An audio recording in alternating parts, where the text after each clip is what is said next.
বিজেপির বিপুল জয়, নতুন পশ্চিমবঙ্গ গড়ার বার্তা শুভেন্দু অধিকারীর। সোনার বাংলায় নতুন ভোর। এই ঐতিহাসিক রায় নরেন্দ্র মোদীর প্রতি পশ্চিমবঙ্গবাসীর আস্থার ফল, লিখছেন শুভেন্দু অধিকারী। তিনি আরো লিখছেন, অঙ্গ বঙ্গ কলিঙ্গে এই স্পষ্ট রায়ে এবার বিকশিত ভারতের স্বপ্ন পূরণ হবে। ভয়কে পরাজিত করে ভরসা বেছে নেওয়ার জন্য পশ্চিমবঙ্গবাসীকে প্রণাম। আমরা সবাই মিলে নতুন পশ্চিমবঙ্গ গড়ব বলে পোস্ট করছেন শুভেন্দু অধিকারী। আর এবার দিল্লির ছবি আপনাদের সামনে রাখবো, যেখানে হিমন্ত বিশ্ব শর্মা একেবারে নতুন অন্য মেজাজে বিজেপির এই বঙ্গ জয়ের পর। আর একটু পরেই নরেন্দ্র মোদী প্রধানমন্ত্রী, তিনি আসবেন, কি বলবেন সকলের নজর সেদিকে।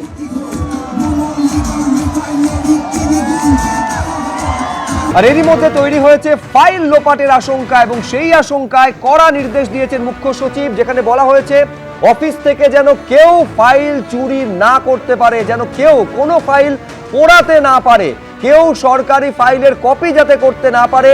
কড়া নির্দেশ দিয়েছেন সমস্ত সরকারি অফিস নিয়ে মুখ্য সচিব। এই হচ্ছে সেই নির্দেশিকা আপনারা দেখতে পাচ্ছেন।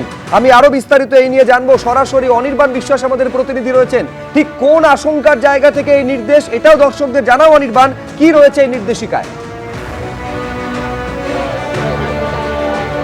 শুভজিৎ, একদমই তুমি দেখতেই পেয়েছো যে এই মুহূর্তে কিন্তু গোটা রাজ্য জুড়ে কার্যত গেরুয়া ঝড়, এবং সেই গেরুয়া ঝড়ের পরিপ্রেক্ষিতে যেটা রাজ্য প্রশাসন মনে করছে যে অনেক সময় দেখা যায় যে রাজ্যের বিভিন্ন দপ্তরে একাধিক দুর্নীতি হয়ে থাকতে পারে বিগত সরকারের আমলে।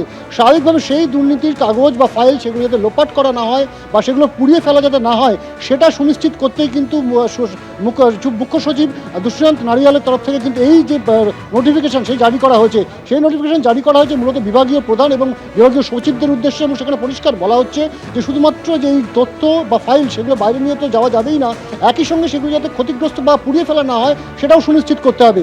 একই সঙ্গে সেখানে বলা হচ্ছে নোটিফিকেশনে যে কোনো স্ক্যান কপিও যাতে না করা হয়, অর্থাৎ অনেক সময় হতে পারে যে তথ্য লোপাট না করার পরিবর্তে স্ক্যান করে নিয়ে চলে গেল পেনড্রাইভে কেউ। ফলত সেই জায়গায় দেখতে গেলে ইতিমধ্যে কিন্তু বিভিন্ন সরকারি যে প্রতিষ্ঠানগুলো রয়েছে, নবান্ন থেকে শুরু করে বিভিন্ন সরকারি প্রতিষ্ঠানের সামনে কিন্তু কেন্দ্রীয় বাহিনীর যে কিউআরটি টিম, সেই কিউআরটি টিম মোতায়েন করা হয়েছে। কিছুক্ষণ আগেই আমরা দেখেছিলাম নবান্ন কিন্তু কার্যত ঘিরে ফেলেছে সিআরপিএফ। সেখানে যেমন নিরাপত্তার বিষয় রয়েছে, তার পাশাপাশি কেউ কোনো কর্মী বা কোনো আধিকারিক যাতে ফাইল লোপাট না করতে পারে সেইটা কিন্তু সুনিশ্চিত করতে চাইছে রাজ্য প্রশাসন, এবং সে কারণেই কিন্তু এই জরুরি নির্দেশিকা জারি করা হয়েছে। এবং শুধু তাই নয়, এই নির্দেশিকায় বলা হয়েছে যে কোনো দপ্তরের কোনো ফাইল যদি লোপাট করা বা ক্ষতিগ্রস্ত করবার চেষ্টা হয়, তাহলে কিন্তু সেই বিভাগীয় প্রধান বা বিভাগীয় সচিবকে তার দায়ভার নিতে হবে, অর্থাৎ অ্যাকাউন্টেবিলিটিও কিন্তু সেট করে দেওয়া হয়েছে নোটিফিকেশনে। স্বাভাবিকভাবে তুমি বুঝতেই পারছো যে বিগত সরকার, যে সরকার চলে যাচ্ছে তৃণমূল সরকারের, সেই সরকারের সমস্ত কিছুর উপরে কিন্তু নজরদারি আজ থেকেই কার্যত শুরু হয়ে গেল, এবং সেই নজরদারির আওতায় থাকবে সমস্ত ফাইল, খুঁটিনাটি কোথায় কি ধরনের দুর্নীতি হচ্ছে সেইগুলো কিন্তু মনিটরিং করবার জন্য কিন্তু এই নির্দেশিকা জারি করা হয়েছে বলে একেবারে সমস্ত সরকারি অফিস, নবান্ন থেকে শুরু করে সমস্ত সরকারি অফিস কড়া নজরদারিতে রয়েছে। একটা ফাইল যেন লোপাট না হয়, কোনো ফটোকপি যেন না হয়, কোনো ফাইল যেন পোড়ানো না হয়, কড়া নির্দেশিকা মুখ্য সচিবের তরফে জারি করা হয়েছে।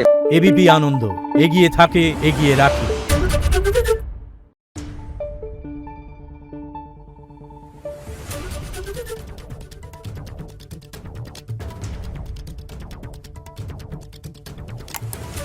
Thank you.